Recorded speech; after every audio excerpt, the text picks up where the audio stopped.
वृंदावन में।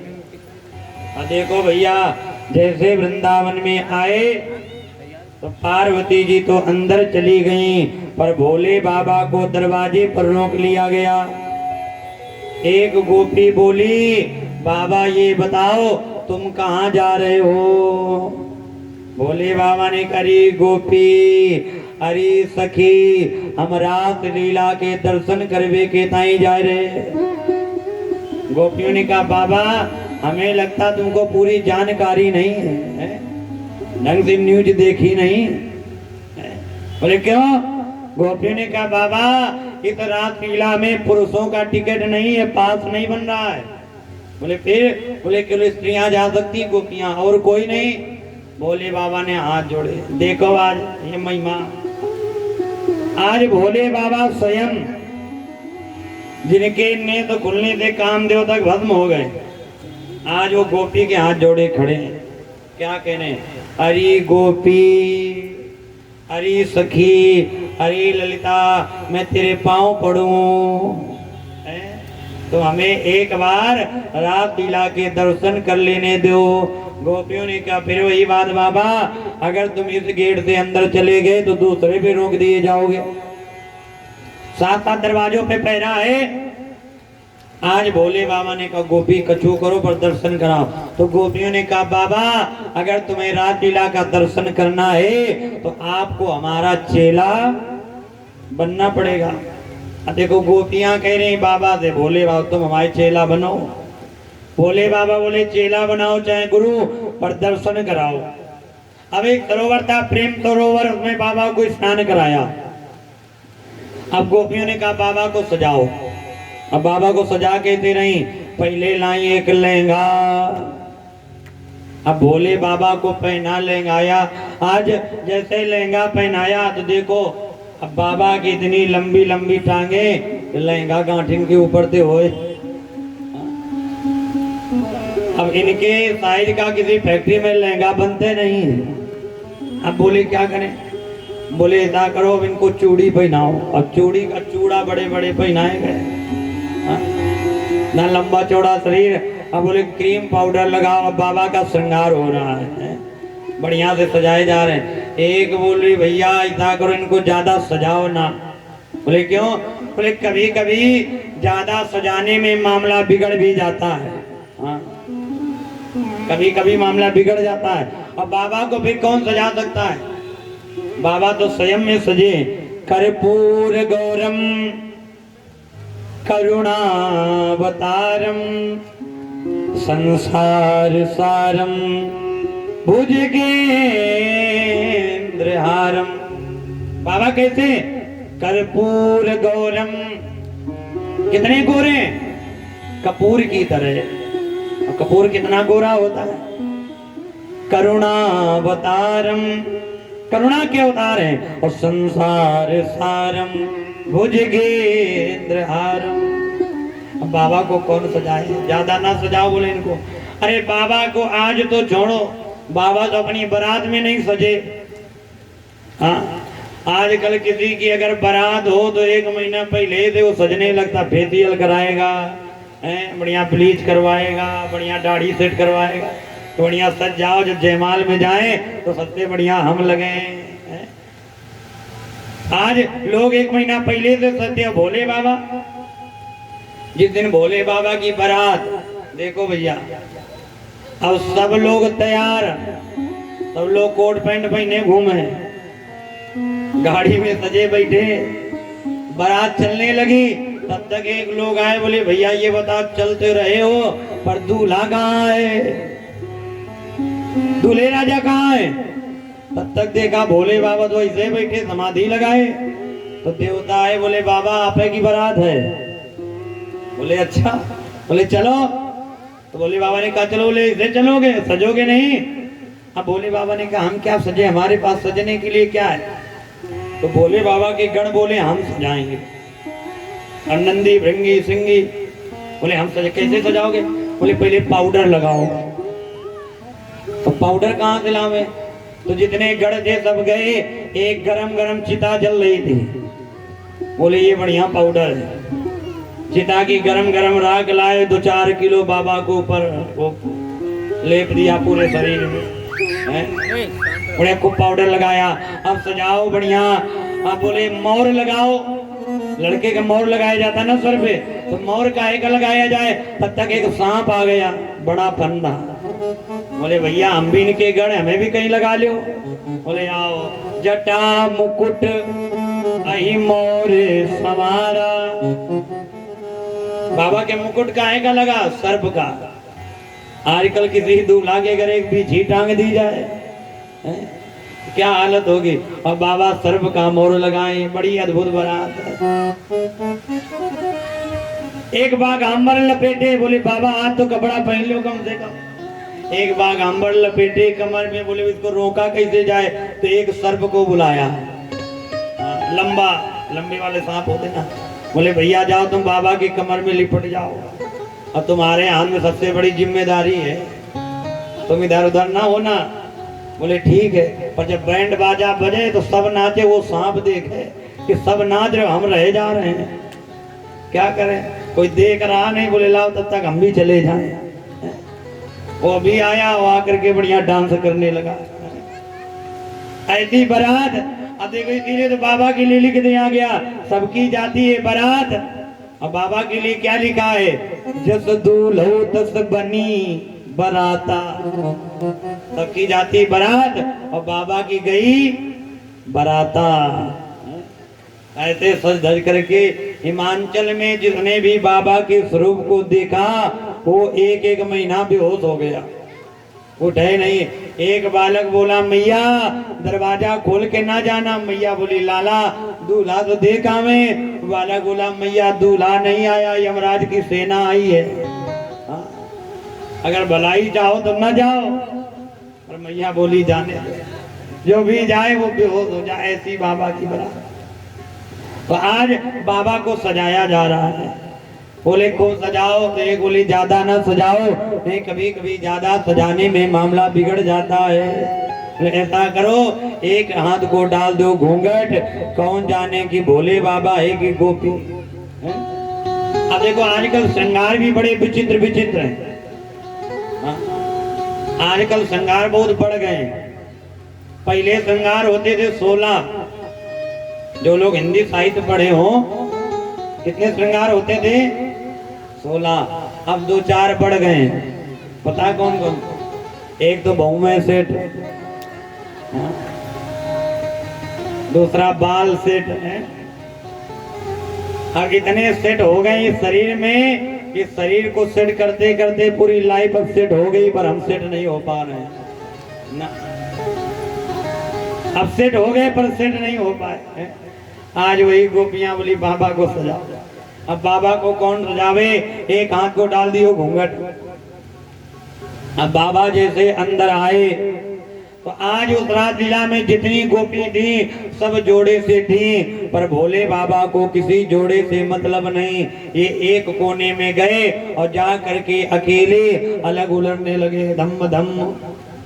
तब तक कन्हैया की नजर पड़ी। कन्हैया ने देखा यहाँ पर जितनी गोपियां हैं सब जोड़े से हैं, पर ये एक गोपी कहाँ से आ गई जो अलग उलट रही है? इसको कोई जोड़े से मतलब नहीं है। आज कन्हैया समझ गए, हमें लगता है ये सब भोले बाबा की करतूत है, ये भोले बाबा है। आज कन्हैया ने रासलीला रोक दिया। कन्हैया ने सब गोपियों से कहा, बोले अरे गोपी सब लोग हमारे पास आओ। बोले क्यों? बोले आज यार रासलीला में एक नई बहू आई है, और सब लोगन की नई बहू से मिला, बड़ी सुंदर बहू आई है, आओ सब लोगन को बहू से मिलावे। और जैसे नई बहू को नाम सुनो तो भोले बाबा डर गए। हमें लगता कन्हैया जान गए तो भोले बाबा एक कोने में जाए। कन्हैया ने कहा ना गोपी आप सब लोगन को एक नई गोपी से मिलावे, बड़ी सुंदर आई है। और जैसे कन्हैया बाबा की तरफ बढ़े, बाबा उसे और कोने में जाए। और जैसे कन्हैया भोले बाबा के पास आए और कन्हैया ने बाबा का पकड़ा घूंघट, और जैसे घूंघट उठाया तो आज क्या देखा, वहां पर कोई गोपी नहीं थी, बभूति रमाए बाबा भोलेनाथ आए। आज साक्षात भोले बाबा वहां पर खड़े। यहीं से बाबा का एक नाम और पड़ जाता है गोपेश्वर महादेव।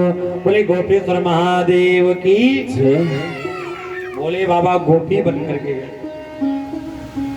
आज भी वृंदावन में गोपेश्वर का मंदिर है। जो लोग वृंदावन गए होंगे, निधिवन जब जाओगे, निधिवन के थोड़ा सा आगे गोपेश्वर महादेव का मंदिर है। बड़ा अद्भुत मंदिर। वृंदावन जाना तो भोले बाबा के दर्शन करके जरूर आना। स्वयं महादेव वहां पर रहते। आज हमारे प्रभु ने महाराज की लीला किया, बड़ी सुंदर लीला। कुछ लोगों ने इस महाराज की लीला को बिगाड़ दिया। लोग कहते हैं हमारे कन्हैया ने महाराज की लीला में काम की लीला की है। पर बंधुओं आप लोग विचार करिए, जब कन्हैया ने महाराज की लीला की तो उस समय कन्हैया की आयु थी 10 वर्ष की। तो आप लोग विचार करो, क्या 10 वर्ष के बालक के अंदर काम हो सकता है? देखो रास लीला वो नहीं है जिसमें शरीर का मिलन हो। इस रास लीला में शरीर का मिलन नहीं हुआ। रास लीला कौन सी? रास लीला वो है जिसमें आत्मा और परमात्मा का मिलन हो। इसमें आत्मा और परमात्मा का मिलन हो। ये गोपियां कौन है भैया? ये गोपियां कोई साधारण नहीं है। ये गोपियां सब पिछले जन्म की संत हैं। ध्यान से सुनना। दंड कारण वन में ये त्रेता के सब संत हैं। दंड कारण वन में ये संत बैठे भगवान राम की तपस्या कर रहे थे। तो आज ये संत जानते थे जब राम जी को वनवास होगा और जब जंगल में आएंगे तो उनका दर्शन करेंगे। जब राम जी का वनवास हुआ और जैसे राम जी उस जंगल में पहुंचे दंड कारण वन में, तो संतों को पता चला कि राम जी का आगमन हुआ। सब दौड़ के चले आए और जैसे राम जी को देखा तो आज राम जी इतने सुंदर कि आज जितने संत थे सब मोहित हो गए। संतों के मन में ये भाव आया कि ये पुरुष हैं, राम जी पुरुष हैं और हम स्त्री होते, अब फिर हम इनको हृदय से लगाते, आलिंगन करते तो बड़ा आनंद आता है। आज जैसे वो संत राम जी को हृदय से लगाने के लिए आगे बढ़े तो राम जी ने रोक दिया। महाराज मैं आपको हृदय से नहीं लगा सकता। संतों ने कहा क्यों? राम जी ने कहा आप हमको हृदय से लगाने के लिए आ रहे हैं, पर आपका जो भाव है वो स्त्री का है। मेरा मर्यादा पुरुषोत्तम का अवतार है। अगर आप भक्त बन करके आते तो मैं आपको हृदय से जरूर लगाता, पर आप भक्त नहीं, आप एक स्त्री बन करके आ रहे हैं। भाव लेकर के मैं हृदय से नहीं लगाऊंगा। पर जाओ मैं वरदान देता हूँ, द्वापर में हमारा फिर अवतार होगा, मैं बनूंगा कृष्ण और आप जितने संत हो आप सब बनोगे गोपियां। तब आकर के मैं आपके सामने महाराज की लीला करूंगा और आप सबको मैं हृदय से लगाऊंगा।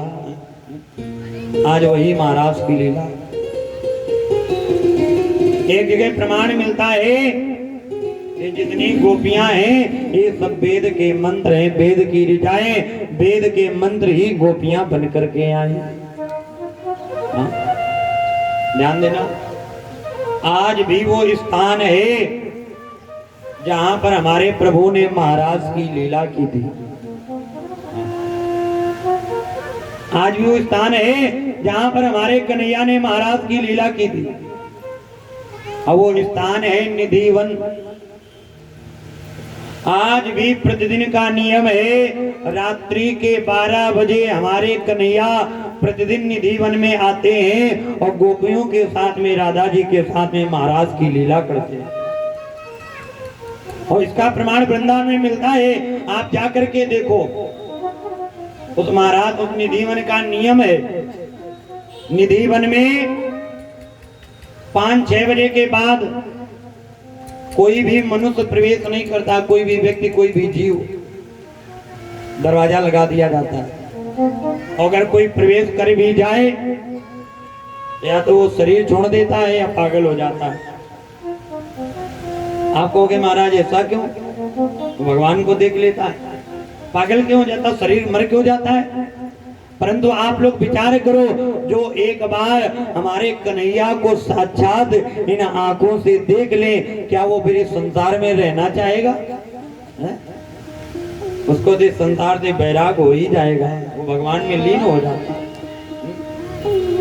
निधि वन में जो वृक्ष खड़े हैं, जा करके देखना, वो कोई साधारण वृक्ष नहीं है ना।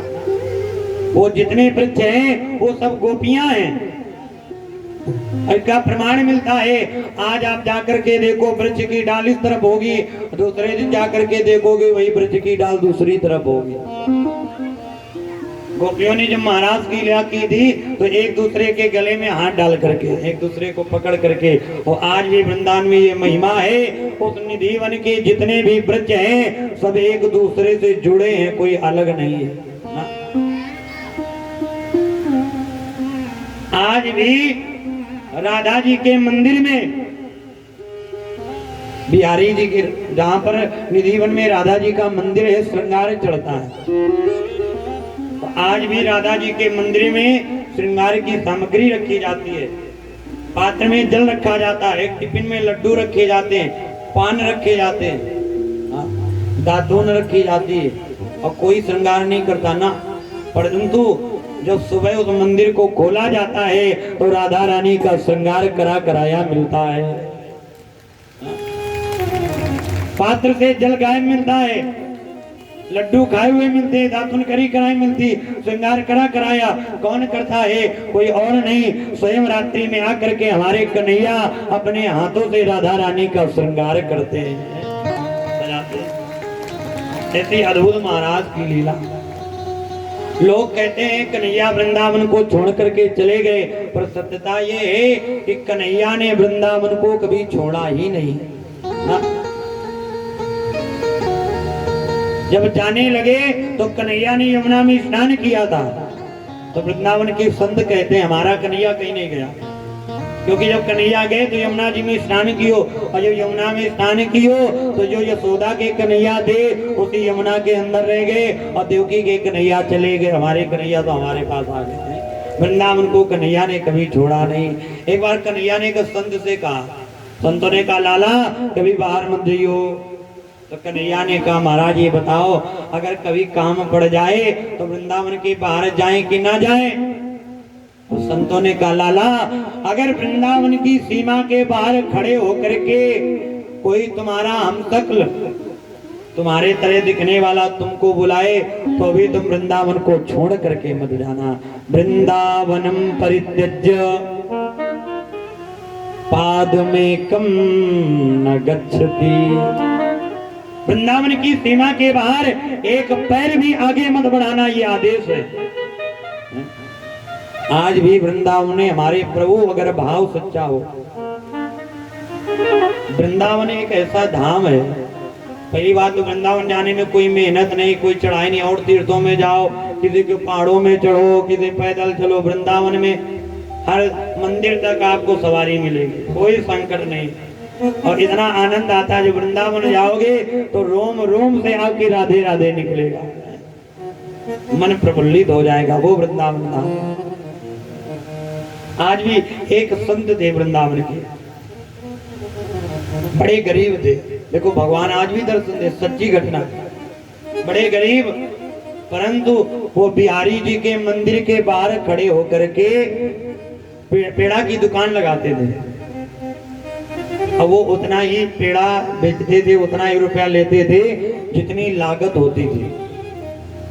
1 रुपया ज्यादा नहीं लेते थे ना। एक दिन बड़े गरीब थे, वो संत बिहारी जी के मंदिर में आए, रोने लगे, प्रभु कभी हमारे ऊपर कृपा करिए। सब लोग रात्रि में दुकान बंद करके चले जाएं और वो संत बिहारी जी के मंदिर के बाहर बैठ करके बिहारी जी का, राधा जी का नाम जपें। रात्रि के 12-1 बजे हो गए। उसी समय कुछ छोटा सा बालक आया, संत से बोला महाराज ये बताओ हमें भूख लगी है, क्या आप हमें खाने के लिए पेड़ा दे दोगे? तो संत ने कहा लाला हम तुम्हें पेड़ा दे तो दें, पर ये बताओ पेड़ा के बदले में देने के लिए तुम्हारे पास कुछ है, धन है? तो बालक ने कहा महाराज हमारे पास धन तो नहीं, पैसा तो नहीं है, परंतु अगर आपने हमको पेड़ा दिया तो हमारे पास एक कंगन है, आप मेरा कंगन रख लो। संत ने कहा लाला तुम पेड़ा खा लो, हमें तुम्हारा कंगन नहीं चाहिए। उस बालक ने जबरदस्ती कंगन दे दिया कि आप ये कंगन रखो, मैं पेड़ा लिया और बालक चला गया। आज जैसे सुबह हुई बिहारी जी का मंदिर खोला गया, पंडित जी बिहारी जी के मंदिर में पहुंचे, बिहारी जी को उठाया और जैसे बिहारी जी को स्नान कराने लगे तो आज पंडित जी ने क्या देखा, बिहारी जी के एक हाथ में कंगन है और एक हाथ का कंगन गायब है। आज सब जगह हल्ला मच गया कि जैसे मंदिर बंद किया गया था, मंदिर वैसे ही बंद है, ताला वैसे ही लगा है, और बिहारी जी का कंगन कहाँ चला गया। सब लोग ढूंढ रहे हैं, पूरे वृंदावन में हाहाकार मच गया, ये तो बड़ा अशुभ हो गया, बिहारी जी का कंगन कहाँ गया। ये सूचना आज संत के कानों में पहुंची, जो पेड़ा की दुकान लगाते थे मंदिर के बाहर। देखा हमारे पास एक कंगन है और ये बालक दे के गया, ये किसका कंगन है। तो संत